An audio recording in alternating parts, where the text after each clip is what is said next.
ஓம் மூகம் கரோதி வாசாலம் பங்கும் லங்கயது கிரிம் யத்கிருபாத்தமஹம் வந்தே பரமானந்தமாதவம்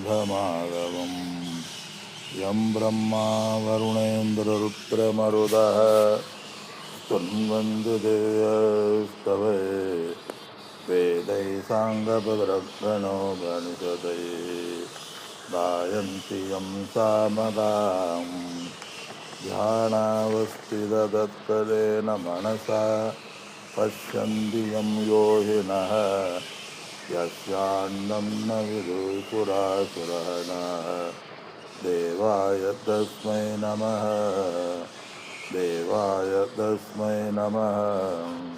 ஓம். அனைவருக்கும் என்னுடைய வணக்கங்கள். வணக்கம் வணக்கம் வணக்கம் வணக்கம் வணக்கம். பகவத்கீதையினுடைய 13வது அத்தியாயமான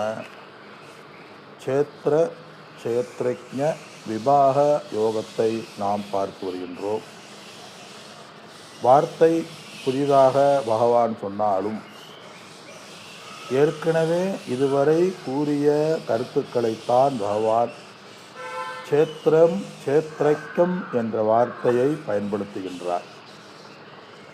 இதுவரை நாம் என்ன பார்த்தோம்? ஆத்மாவை பற்றி நம்ம பார்த்தோம்.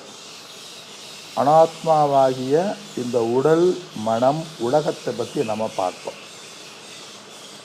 இந்த உலகத்தவே ஈஸ்வரனா வழிபடுதல் விபூதி யோகம், இறைவன் மீது பக்தி செலுத்துதல் பக்தி யோகம், கர்மயோகம், சந்நியாச யோகம், இதெல்லாம் நம்ம பார்ப்போம். இதெல்லாம் எதை சேர்ந்ததுன்னா க்ஷேத்திரத்தை சேர்ந்தது. அவ்வளோதான். பகவான் சுருக்கமாக இதம் சரீரம் கௌந்தேயங்கிறார். இந்த சரீரம் க்ஷேத்ரஜ்ஞனாக அறி அப்படின்னா என்ன அர்த்தம்? பொதுவாக சொல்கிறார். ஏன் இந்த சரீரத்தில் க்ஷேத்ரஜ்ஞன் அறியினா, இந்த சரீரமானது அறியப்படுகின்றதுனால இதை க்ஷேத்திரம் சரீரம் என்று பொருள். அப்போ அறியப்படுகிறது எதுவோ அது அனைத்தும் க்ஷேத்திரம் என்று பொருள். உலகம் அறியப்படுகிறது, மனம் அறியப்படுகிறது, எண்ணம் அறியப்படுகிறது. எது? இந்த சரீரத்தால் அறியப்படுகின்றதுனால அதுக்கு அது க்ஷேத்திரம். எது அறிகிறதோ அது க்ஷேத்ரஜ்ஞம், ஆத்மா க்ஷேத்ரஜ்ஞம். இந்த உலகு எதனால் இயங்குகின்றது? பிரம்ம ஈஸ்வரன் க்ஷேத்ரஜ்ஞன். அப்போ இந்த சரீரத்துக்குள்ள க்ஷேத்ரஜ்ஞனாக என்ன அறிந்து கொள்ள என்ன அர்த்தம்? இந்த சரீரத்துக்கு உள்விருக்கின்ற ஆத்மஸ்வரூபமாக அல்லது இறை சொரூபமாக நீ அறிந்து கொள்கிறார். அப்போ அதில் ஐக்கியமானது வருது. இப்போ உண்மைதானே? ஐக்கியம்னா என்ன? ஒன்று. அப்போ இறைவனுக்குள் இருக்கின்ற ஒரு க்ஷேத்ரஜ்ஞனும், அதாவது இந்த உலகம் எதனால் இயங்குகின்றதோ அந்த பிரம்மமும், இந்த சரீரம் எதனால் இயங்குகின்றதோ அந்த சரீரமும் க்ஷேத்ரஜ்ஞன் என்று அழைக்கப்படுகிறது. அப்போ எல்லாம் ஒன்றுதானே? எல்லாம் அந்த ஒன்றினால்தான் இயங்குகின்றது. அதே வேதாந்தம். இந்த ஒன்று பலங்கிறத விட ஐக்கியம்னாலே நமக்கு ஒரு மாதிரியாக இருக்குது. சில பக்திமான்களுக்கு, நம்மளுடைய தமிழ் பண்பாட்டுக்கு, தமிழ் கலாச்சாரத்தில் நம்ம சில சித்தாந்தங்களில் நம்ம ஊறி இருக்கோம். ஒன்றும் தவறு இல்லை. அதாவது க்ஷேத்ரஜ்ஞம் ஒன்றுதான், அவ்வளோதான். ஐக்கியம் இருக்கிறத விட எல்லா இடத்துலையும் இறைவன் இருக்கிறார். இறைவன் சிவாவாக இருக்கலாம், சிவபெருமானாக இருக்கலாம், விஷ்ணு பகவானாக இருக்கலாம், முருகப்பெருமானாக இருக்கலாம், அம்பாளாக இருக்கலாம். அப்படி தான் நம்ம எவ்வளவோ பார்க்குறோமே. சிவனை நினைத்து சிவனாவே ஆனவர்கள் நிறைய பேர். அம்பாள் உபாசகராகி மகாலட்சுமியுடைய அருள் பெற்றவர்கள் நிறைய பேர். முருகப்பெருமான வழிபட்டு முருகனுடைய அருளை பெற்று முருகனாகவே ஐக்கியமானவர்கள் நிறைய பேர். ஒரு சாமி சமாதி குருபூஜைக்கு போயிருந்தோம். அவர் முருகப்பெருமான் உபாசகர். அவருக்கு சிலை வைத்திருந்தார்கள். அந்த சிலையே முருகப்பெருமான் மாதிரி தான் இருக்குது. எதுவாக ஆகின்றோமோ நாம் அதுவாக ஆவோம். அந்த எல்லாமே அந்த விருத்தி சொரூபந்தான். இதைத்தான் பகவான் சொல்கிறார். எப்படி ஐக்கியமாக முடியும் அப்படிங்கிற கேள்வி வருது. இப்போ இன்னும் நம்முடைய கருத்துப்படி எல்லா இடத்துலையும் இருக்கிறது. எல்லாத்தையும் எது அறிகிறதோ அது சேத்திரைக்கன், அவ்வளோதான். அது இறைவனாக இருக்கலாம், இல்லை ஆத்மாவாக இருக்கலாம். அப்போ அந்த அறிவது அப்போ ஒன்று தானே. அந்த அறிவதற்கு இன்பம், துன்பம், லாபம், நட்டம், சம்சாரி என்பது இல்லை. ஏன்னா அந்த அறிகிறதுக்கு சம்சாரியானா உலகத்திலேயே மிகப்பெரிய சம்சாரி நம்ம இல்லை, கடவுள் தான் ஆயிடுவார். இப்போ கடவுள் நமக்குள்ளே இருந்து இருக்கிறாருன்னு சொன்னால் அப்போ நான் சம்சாரியா, நான் சம்சாரி. அப்போ இறைவனும் சம்சாரியா அப்படின்னா அப்படி கேள்வி வரும். நம்ம என்ன சொல்கிறோம், அப்போ சாஸ்திரத்துக்கு பயன் இல்லாமல் போயிடுமே. சாஸ்திரம் ஐக்கியம் ஒன்று என்று கூறுகின்றது. நான் ரொம்ப லாபம் நட்டம் எனக்கு இருக்குது, சிரமங்கிறது எனக்கு இருக்குது. அப்போ எனக்கு இருக்குது. அப்போ நானும் ஈஸ்வரன் ஒன்று என்றால் ஈஸ்வரன் சம்சாரி ஆகிவிடுமே. சரி, இல்லை என்றால் அப்போ நான் சம்சாரி இல்லை என்றால் அப்போ சாஸ்திரம் நான் சம்சாரி இல்லையே. அப்போ சாஸ்திரமும் பிரயோஜனம் இல்லாமல் ஆகிவிடும். சம்சாரி ஜீவனுக்கு சம்சாரி இருக்குன்னா இறைவன் சம்சாரி ஆகிவிடுவான். அப்போ எப்படி அவன் என்னை சம்சாரத்தில் காப்பாற்ற முடியும்? சரி, சம்சாரி இருக்குன்னா அப்போ சம்சாரம் இருக்குது. அப்போ எதுக்கு சாஸ்திரம் தேவையில்லையே. அப்போ நானும் இறைவனும் சம்சாரம் ஆகிடுவோம். இல்லைன்னா எனக்கு மோட்சம் தேவையில்லை, பந்தம் இல்லை, சாஸ்திரம் தேவையில்லை. இருக்குது என்றால் அப்போ நானும் இறைவனும் சம்சாரம் ஆகிடுவோம். இருக்கிறத இருக்கிற இறைவனே சம்சாரி, நானும் சம்சாரி. அப்போ எப்படி சம்சாரத்தை போக்க முடியும்? அப்போ போக்குறதுக்கு எதுக்கு உண்மையை புரிஞ்சுக்கணும்? சாஸ்திரம் தேவையில்லாமல் ஆகிவிடும். அப்போ சம்சாரிங்கிறது எதுக்குன்னு சொன்னால், எதனால் நம்ம சம்சாரி ஆகிறோம்? எதனால் இறைவன் சம்சாரி இல்லை? இறைவன் மிகப்பெரியவன், இறைவன் அறிவு சுரூபமானவன், இறைவன் எல்லா இடத்திலும் வியாபிக்கின்றான், இறைவன் சச்சிதானந்த சுரூபகம், இறைவன் மாயைக்குள் அகப்படாத அஞ்ஞான நிவிற்த்தியை உடையவன், அனைத்து கல்யாண குணங்களையும் உடையவன் இறைவன்.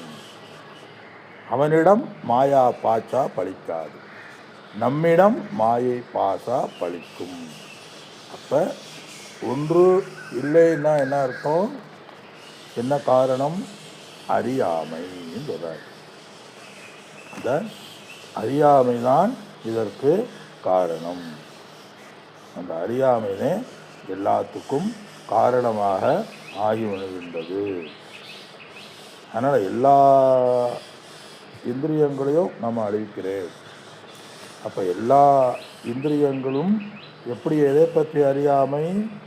நம்முடைய சேத்திரஜனுடைய தன்மையை பற்றிய அறியாமை ஆகின்றது. அது அந்த இடத்துல சொல்றார். அப்போ எல்லாமே சேத்திரம் யாரு, சேத்திரக்கன் யாரு, அதனுடைய தன்மைகள் என்ன என்று புரிந்தால் நமக்கு சம்சாரம் என்பது இல்லை. அப்போ எதனுடைய கோணத்தில் பேதம் இருக்குது? யாருமே பேதத்தை இல்லைன்னு சொல்லலை. அஞ்ஞானம் உள்ளவரை பந்தம் இருக்கின்றது. அதன் மூலம், அதனால் எதுவரை ஒரு மனிதனுக்கு சம்சாரம் இருக்குது? அஞ்ஞானம் இருக்கும் வரை ஒரு மனிதனுக்கு பந்தம் இருக்கின்றது. அப்போ செயலும் இருக்கின்றது. அந்த செயலின் மூலம் துக்கமும் இருக்கின்றது. அந்த சுகம் துக்கம் இருப்பதனால உடலும் இருக்கின்றது. சுகதுக்கம் கர்த்தத்துவம் இருக்கிறதுனால பிறவியும் இருக்கின்றது. அதனால் இதில் சொல்கிறார், ஈஸ்வரனும் ஜீவனும் ஒன்று என்று எதனுடைய கோணத்தில் பேசப்படுகின்றது? சேத்திரக்கனுடைய கோணத்தில் பேசப்படுகின்றது. சம்சாரி என்ன? பிறப்பு இறப்பு.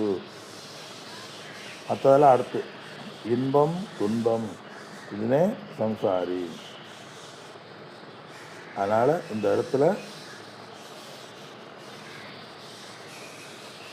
உபாதியினுடைய கோணத்தில் வேதமானது இருக்கின்றது. உபாதியற்ற கோணத்தில் வேதம் இல்லை. சம்சாரம்ங்கிறது உபாதியினுடைய கோணத்தில் சம்சாரம், நான் சம்சாரி என்று கூறுகின்றோம். ஈஸ்வரனுக்கும் உபாதி இருக்குது. ஈஸ்வரனுடைய உபாதி தான மாயை உலகம், அவனுக்கும் உபாதி இருக்குது. ஆனால் அவனுக்கு சம்சாரி இல்லை, சம்சாரம் இல்லை. சம்சாரி இருக்கே பராசக்தி இருக்காங்கல்ல, திருமணம் கொடுத்தாலே அவன் சம்சாரிதான்.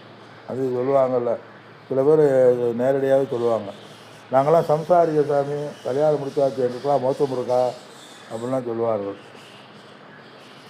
மோட்சம் என்பது ஒன்றை துறப்பதால் அடையக்கூடியது அல்ல, ஒன்றை புரிவதால் அடையக்கூடியது. எதை புரிவதால்? நான் யார், நான் யார் என்று புரிவதால் அடையக்கூடியது. இந்த சம்சாரத்துவத்தை போக்குறதுக்குத்தான் எல்லா சாதனைகளும். நான் சம்சாரி இல்லை, ஏன்னா இறைஸ்வரூபம். அப்போ எனக்கு சாஸ்திரம் தேவையில்லை, அப்போ எனக்கு பூஜைகள் புனஸ்காரங்கள் ஜபாதிகள் அபிஷேகங்கள் பிரார்த்தனைகள் தேவையில்லை, ஏன்னா நானே சம்சாரி இல்லையே என்றால் அது நம்ம உடல் உபாதி இருக்கிறவர்களும் நம்ம சாதனைகளை செய்து கொண்டுதான் இருக்க வேண்டும். பார்க்குறோம்ல, பெரிய பெரிய மகான்கள் மகாத்மாக்கள் கூட இருக்கிறவரை ஏதாவது செய்து கொண்டு தான் இருந்தார்கள். யாருமே ஞானத்தை அடைஞ்ச உடனே டக்குன்னு மோட்ச சமாதி ஆகிறது பறந்துறதில்லை, சமாதி ஆகிறதில்லை. அவங்களும் இந்த நாம் நினைக்கின்ற இந்த சம்சாரத்தில் இருக்காங்க. ஆனால் அவர்கள் சம்சாரத்தில் இருக்கேன், ஆனால் இது சம்சாரம் இல்லை அப்படிங்கிற ஞானத்துடன் காரியத்தை செய்து கொண்டார்கள். ஏன்னா பெரிய பெரிய மகான்கள்லாம் பெரிய பெரிய இன்ஸ்டியூஷன், பெரிய பெரிய சேவைகள்லாம் செய்து வந்தாங்க. அப்போ அவங்களாம் சம்சாரியா? சேவை செய்வதன் மூலமாகவோ அல்லது பெரிய பெரிய காரியங்களை செய்வதன் மூலமாகவோ சம்சாரி இல்லை என்று இல்லை. ஆனால் நம்ம குடும்பத்தில் காரியம் பண்ணுறேன், நான் ஃபேமிலியிலே இருக்கேன், நான் விவகாரம் பண்ணுறேன், அதனால் நான் சம்சாரி பந்தம் என்று நினைத்து விடக்கூடாது. அப்போ பெரிய பெரிய மகான்கள்லாம் விவகாரம் பண்ணிக்கிட்டு இருந்தாங்க. ஆசிரமம் கட்டுறது உலகத்திலே பெரிய விவகாரம் ஆசிரமம் தான். அது சில பேர் ஜோக்கா சொல்லுவாங்க, இருக்கிறதே பெரிய சம்சாரி யாருன்னு சொன்னால் சன்னியாசிதேன்னு சொல்லுவாங்க. ஏன்னா குடும்பஸ்தருக்கு தான் பிள்ளை உறவினர்கள் குறுகிய வட்டம், அதை ஓரளவு தான் பிள்ளைகளை பார்த்தா போதும் இன்றைய காலத்தில். ஆனால் ஒரு சுவாமிக்கு அப்படி இல்லை. ஊரில் இருக்க எல்லா குழந்தைச்சரும் அவருடைய பிள்ளைகள், ஊரில் இருக்க எல்லா மக்களும் அவருடைய பிள்ளைகள். ஸோ ஆசிரமத்தை நிர்வாகம் பண்ணுறது பெரிய விஷயம் இல்லை. ஆனால் அவங்க நிர்வாகம் பண்ணார்கள். அப்போ அவங்க சம்சாரியா? ஏன்னா நான் குடும்பத்தில் இருக்கேன், நான் சம்சாரியா என்றால் அவர்கள் சம்சாரி இல்லை. அவர்கள் சம்சாரிகளாக சம்சாரியுடைய மாதிரி தெரிந்தாலும் அவர்கள் சம்சாரி இல்லை.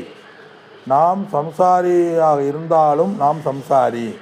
ஏன்? காரணம் ஒன்றே ஒன்று, அவர்கள் மெய்ப்பொருள் காண்பது அறிவு உணர்ந்தவர்கள், மற்றவர்கள் பொய்ப்பொருள் உண்மை என்று உணர்ந்தவர்கள்.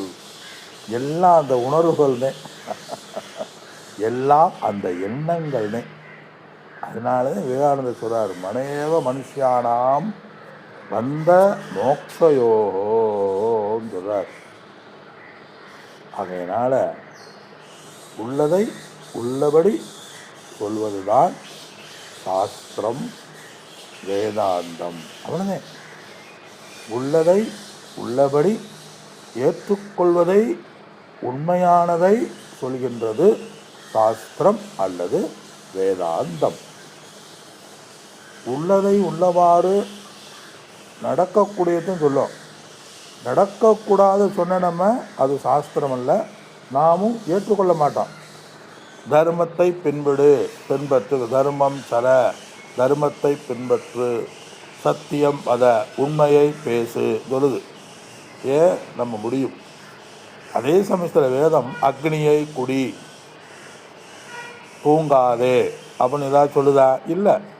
ஏன்னா வேதம் சொன்னாலும் நம்ம ஏற்றுக்கொள்ள மாட்டோம். எல்லாமே மனிதனுக்கு மனிதனால் ஆக முடியாதத பொய்யானவற்றை சாஸ்திரம் வேதம் பேசாது.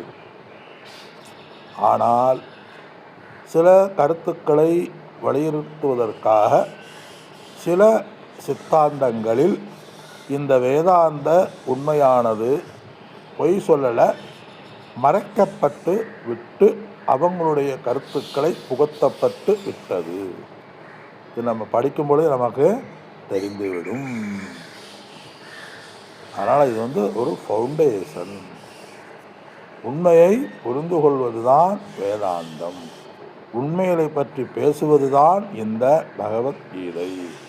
இந்த பகவத்கீதை சாட்சாத் நாராயணேன கிருதிதாம் புராண முனினா மத்தியே மகாபாரதம் என்று வரும். சாட்சாத் நாராயணனால் எழுதப்பட்ட இந்த பகவத்கீதையானது மகாபாரதத்தினுடைய மத்தியில் வருகின்றது இந்த பகவத்கீதை.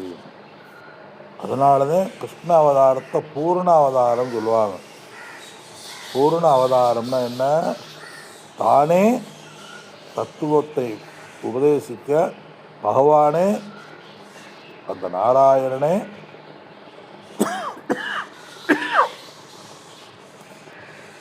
கிருஷ்ண பகவானை உபதேசம் பண்ணினான்னு சொல்லுவாங்க. சரி, இது நமக்கு அது.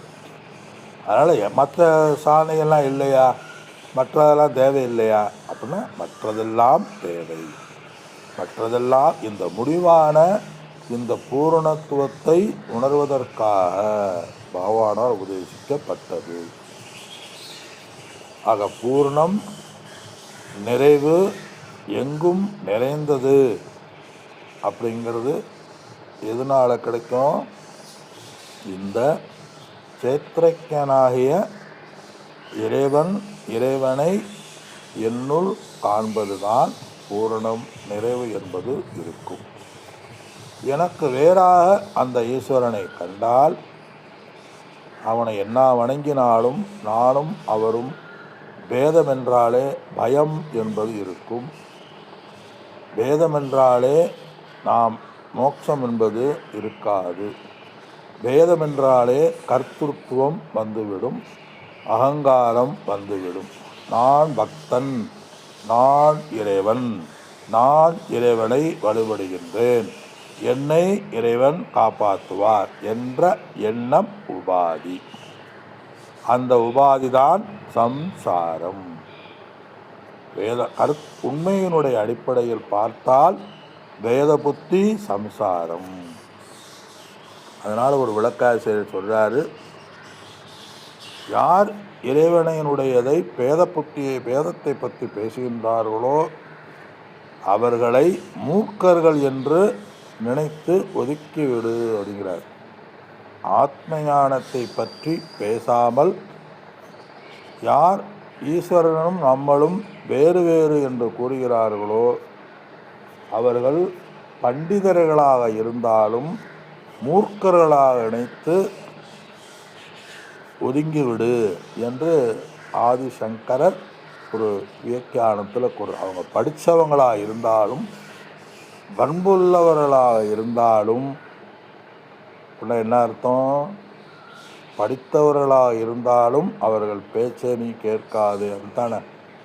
பண்டிதர்களாக இருப்பாங்க, நன்கு படித்தவர்களாக மதிப்புக்குரியவர்களாக இருப்பார்கள். ஆனால் அவர்கள் ஐக்கியத்தை பற்றி